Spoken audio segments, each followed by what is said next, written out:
if the Pleiadians are from the Pleiades and the Andromedans are from the Andromeda, who's from the Big Dipper? Do we ever hear, Ursa Major? Do we know any? Are there any famous? Are there like Lyran descent? What sort of people are they? Do you know? Well, the Orion star system is huge, and you have reptilian races, you have human races, you have a mix of both human and reptilian.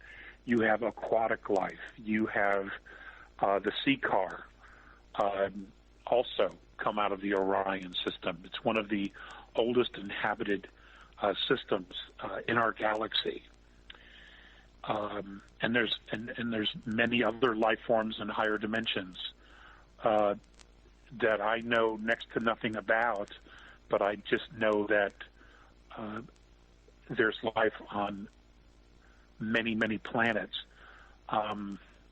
Not all of it spiritually conscious or that with souls. So, gosh.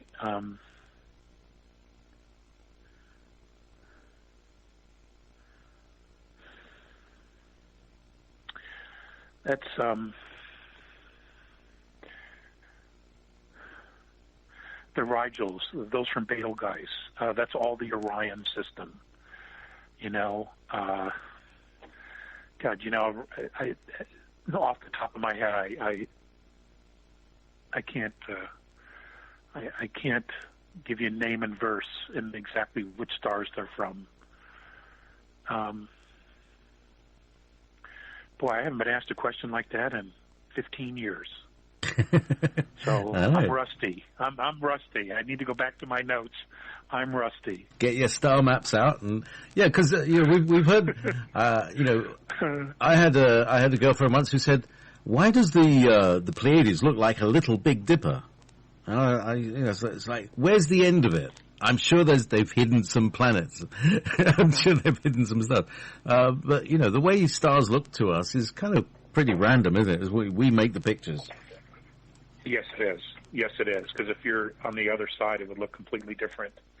And if you're in another dimension, for example, if you were to take the Pleiades, the way it looks when you look through a camera, if you were to go into fifth density, it is much bigger. There are more stars. There are more planets.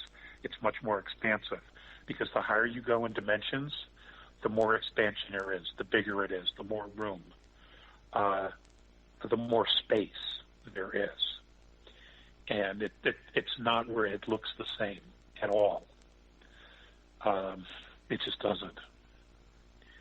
And, I've tried to explain that a couple times in the past, and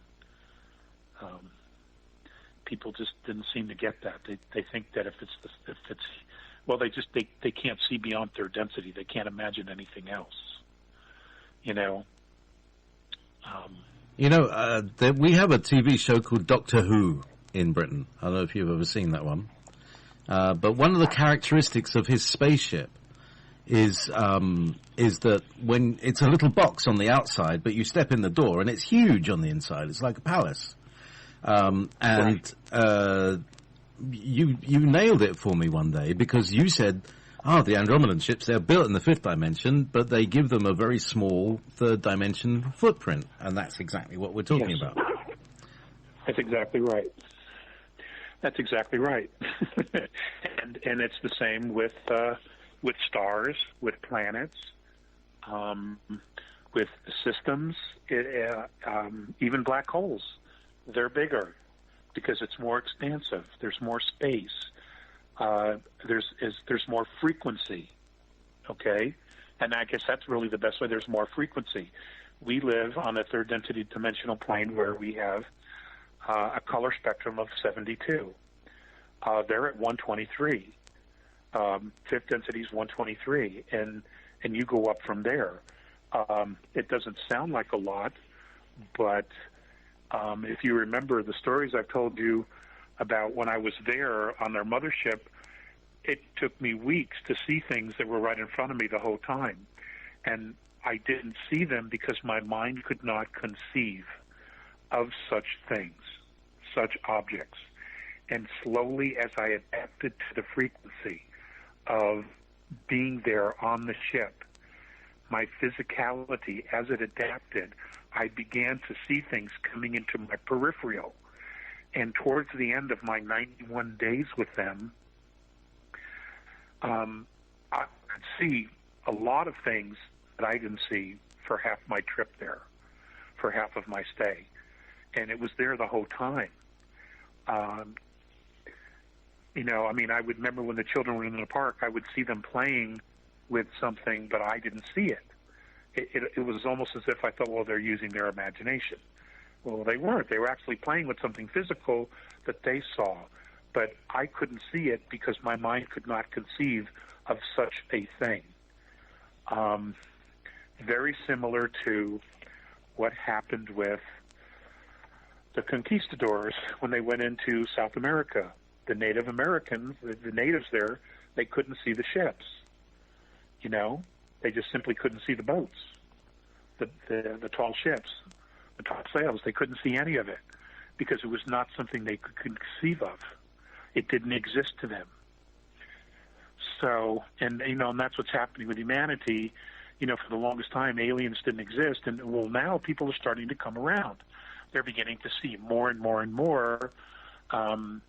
And as technology, I mean, you know, people are taking photographs and movies of ships in the sky.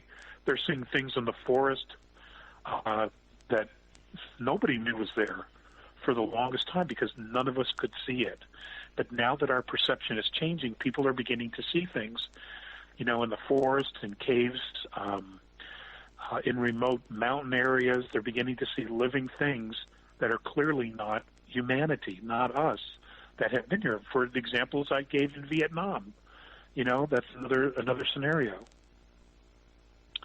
Just like that.